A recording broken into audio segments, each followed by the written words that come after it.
Today we'll be presenting on Chapter 13, Power and Politics. My name is Angelo Inzana. My name is Ashley Bakalarski. I'm Jeremy Vogel. I'm Plivelic. I'm Max Shaw.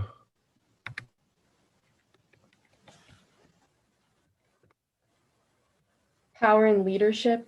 Power is the capacity that one can influence another to follow one's wishes, can have power and not use it. Dependence is the greater one's dependence on another, the greater the power the other has. Money is often a variable of dependence, and there are power relationships in all possible parts of life. Formal power is based on an individual's position in an organization, and there are three bases of power. The first one is coercive power base. It depends on one's fear of consequences for not complying to those in power. Another is reward power base. People comply to those in power for the benefits. And legitimate power base is the power a person receives in result of their position in the formal hierarchy of an organization. Personal power comes from an individual's unique characteristics, and there are two bases of power with this. The first one is expert power, and that is influence based on one's knowledge or special skills. For an example, is we follow our doctor's advice. And the other power base is referent power, and influence based on identification with someone who has desirable resources or personal characteristics. Which power is most effective? Research showed personal sources of power are most effective. Referent and expert power leads to positive employee satisfaction, commitment, and better performance. Coercive power can be damaging, and reward and legitimate unrelated to better employee success. Dependence. That is, the greater one dependence on another, the more power one has over another. And then what creates dependence? Importance, scarcity, and non-substitutionability.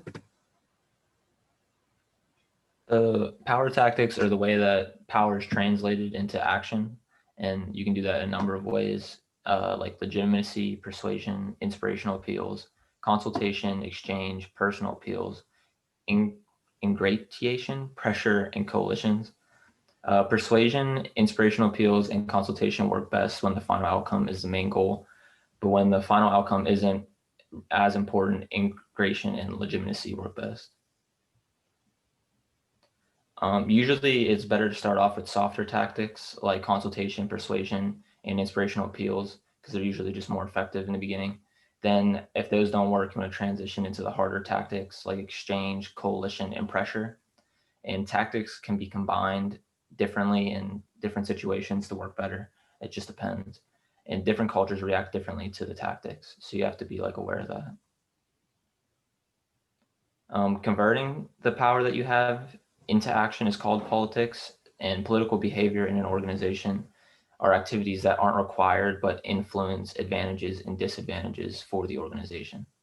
So they're kind of inevitable, you can't stay away from them, but they're not always as essential or needed in every business. And inside political behavior is needed to better an organization. So how power affects people, a lot of times it can lead people to act on their self-interests over other people's needs and goals. And it can lead people to objectify others and workers and give themselves more responsibility. It can make people overconfident with their decision-making, which can lead to bad decision-making. And people are willing to do harsh things, a lot of times unethical, to keep and maintain their power. Power doesn't always have negative effects on people though, and a lot of times people with anxious personalities are less likely to be corrupt because they don't see the benefits that come with power as clearly. Selfish power use is eliminated when it has accountability. So there's been tests and stuff that when you show the accountability for that kind of behavior, then it just eliminates it. And expressing gratitude towards powerful leaders also makes them less likely to abuse their power. Some statistics that we found on power.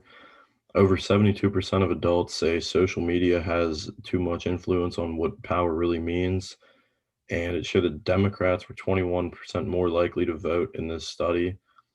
And 89% of all people felt that larger companies with advertising and everything like that can also have far too much effect on power and what it means. And then basically advertising, uh, it creates views based on information that's not always true and can create a bias, and it can influence large groups of people for the wrong reasons that might have nothing to do with something else and be completely untrue. Um, can create hate for a politician or any person of power who may not deserve the hate that they're receiving. And then if you relating it to politics, sways voting and numbers when it comes time for an election or any type of vote for any person in a powerful position. Some of the causes and consequences of political behavior. Politics in the workplace could result in positive or negative results, making the environment more cultured. Some individual factors would be like employees that are highly self-monitored and that possess a need for control and power often engage in the political behavior. Organizational factors would be like inside of organization, politicking increases when there's a lot of low trust, unfair rewards, and other unclear performance evaluations. Uh, in a case study, only 20.6% of board seats, so board of directors, and Fortune 500 companies are held by women, which is a very large gap there. Um, as we've gone over before, diversifying management of this performance. Um, in this case, 140 studies actually show that having women on the board increases returns and profits. It also found a correlation between having more diversity on board and better monitoring internally as well as strategic involvement. And some countries, realizing this, have actually introduced laws to try and influence companies more. Norway requires 36% of positions on the board to be women, for instance. We have a poll linked down below, to drill with that one.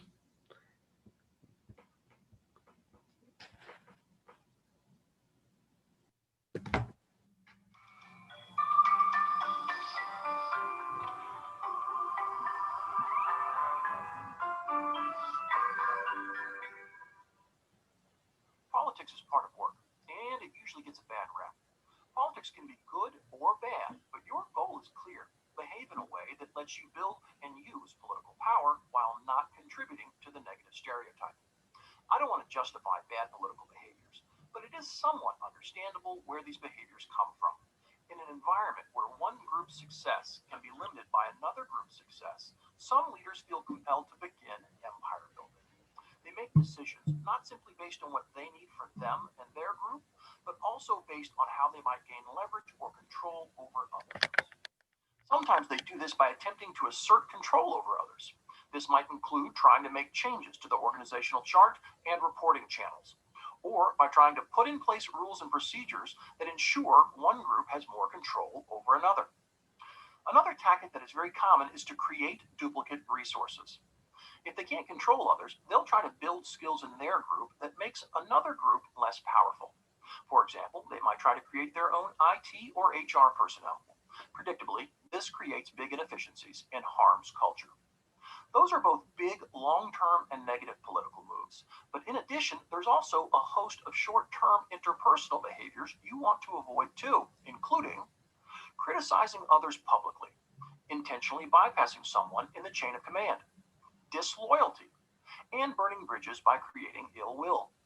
All of these are far too common, and believe it or not, they hurt the person using these behaviors even though they think they're gaining power.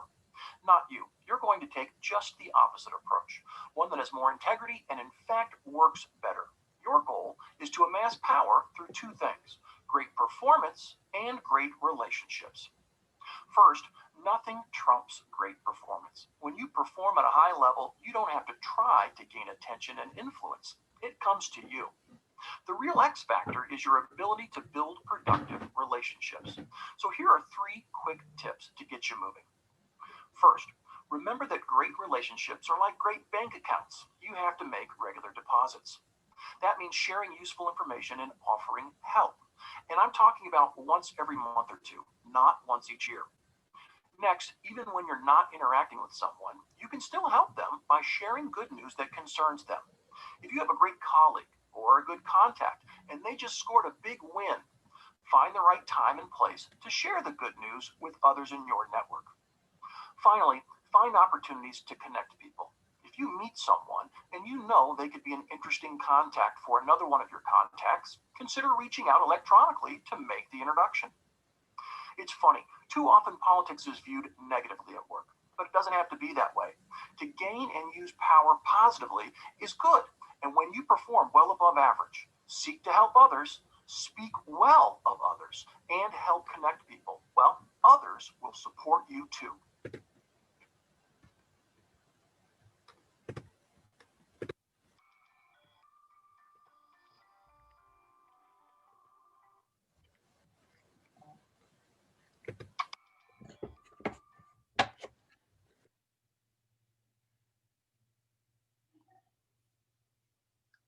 Some of our discussion questions would be, how can power negatively impact those who have it? Or do you think power corruption can be prevented? And that's our presentation. Thank you.